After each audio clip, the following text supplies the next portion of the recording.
Assalamualaikum warahmatullahi wabarakatuh. Hello everyone, let me introduce myself first. My name is Hanifah Rohmatunnisa and this is my student number. And then I'm part of class 4A Department of English Education, Sharif Hidayatullah, Islamic State University.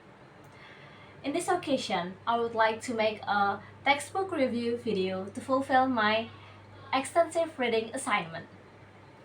And first thing first, you have to know what kind of book that I would like to review in this video. The title of the book is What Teachers Need to Know About Teaching Methods. And then this book was written by Peter Westwood and published by Asser Press, and this book contains of 105 pages. Okay, let's next to the first thing that I would like to tell you. Okay, I think this book is best intended for teachers and future teachers, such as students with education majors like me, because looking from the title contained in the book, we can already know that this book will discuss teaching methods, which as teachers and future teachers, they must fully understand about things related to teaching methods. So it can be concluded that this book is highly recommended to be read by teachers and future teachers. Okay, for the next one, I would like to tell you about the table of content of this book. This is the table of content. And then I would like to explain about this table of content for you. Okay, let's start by looking for first chapter, which is conceptualizing learning and teaching. This chapter contains of constructivism, active learning, deconstructing constructivism, direct teaching, direct instructions or DI, and the last one is interactive whole class teaching. Okay, let's start to the second chapters, which is direct teaching methods and suitability for purpose. It is contains of varieties of direct teaching, lectures, classroom, mini lectures, teacher-directed lessons, and the important role of direct teaching. Next, let's take a look at the third chapters, which is student-centered methods, suitability for purpose. It contains of student-centered approaches, inquiry-based methods, discovery learning, problem-based learning, project-based learning, and resource-based learning. And the last one is computer-assisted learning. The next one is chapter 4th, and this is teaching methods suitability for students. This chapter discusses several kinds of students. The first one is young learners. The second one is gifted students. And then students with learning difficulties, and the last one is students with disabilities. Okay, the next one is fifth chapter, which is effective teaching. It is contains of process product research, beyond process product studies, key evidence from research on teacher effectiveness, and criticism of the effective teaching data. The next one is pedagogical skills of effective teachers, cooperative learning and the use of groups, and the last one is peer tutoring and peer assistance. Okay, this is the sixth chapter, which is assessment of learning. It contains of purposes of assessment, formative assessment, testing curriculum-based assessment, and outcomes-based education, and assessment should lead to improved teaching. Okay, and then this is the seventh chapter, which is the last, the gap between research and practice. It contains of research appears not to impress teachers, perpetuating the use of unproven methods, to effective models that are rarely used, and then perhaps the pendulum is beginning to swing, and research-based methods. Yeah, that is the table of content of this book. Okay, let's next. I want to tell you chapters by chapters about this book. Okay, let's start with chapter 1. This chapter will explore the concepts surrounding teaching and learning in greater depth, and then it will first look at how teaching and learning are defined and their key aspects. Furthermore, this chapter will explain some teaching and learning methods.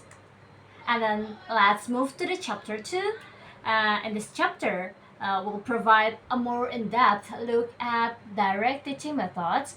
It will explore several situations where direct instructions may be appropriate to consider utilizing, and then along with discussing potential benefits of this approach.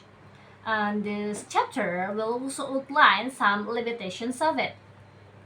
Conditions that could make direct teaching suitable are also will be examined in this chapter. Next, chapter 3. In this chapter, we will discuss the student-centered method and the suitable conditions for these methods. Furthermore, sub-methods that are still related to the student-centered methods will also be discussed along with the advantages and the disadvantages of each method. Okay, let's look in chapter 4. Because this chapter will discuss how students' characteristics also influence the methods that should be used in teaching. In this chapter, several methods for teaching young learners and learners with special needs will be explained. Okay, next with chapter 5. This chapter will discuss the effectiveness of teachers, where it has been mentioned that teacher effectiveness doesn't depend on teaching methods, but rather on the control of each teacher. Furthermore, several ways to become an effective teacher will be presented in this chapter. And the next one is chapter 6. This chapter will discuss the use of assessment to test the effectiveness of the teaching and learning process that has been conducted. This chapter will also address the functions of assessment and mention several assessments that can be conducted. Okay, now we have arrived in the last chapter, which is chapter 7.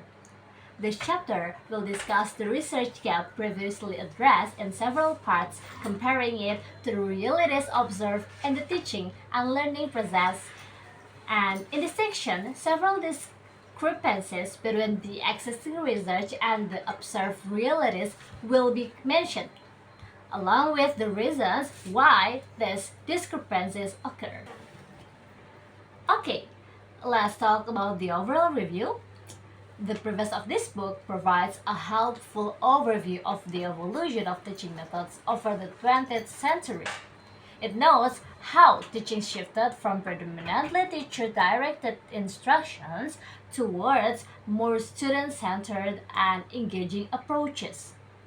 Spurred by growing educational research, and the preface also highlights the increasing body of research into how students learn and the effectiveness of different teaching methods.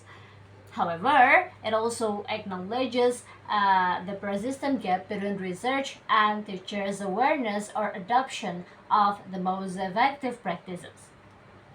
And next, when look at the table of contents, it provides a very clear structure for the book, covering topics such as conceptualizing learning and teaching, which is provide constructivism, direct instruction, etc., and then suitability of direct teaching versus student-centered methods, adapting teaching methods for different studies populations, characteristics of effective teaching methods that maybe can the teachers can use, and the last one, they also provide assessment approaches.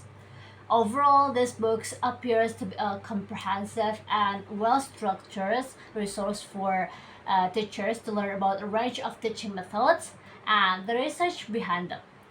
The preface also suggests this book aims to help bridge the gap between educational research and the actual classroom practice.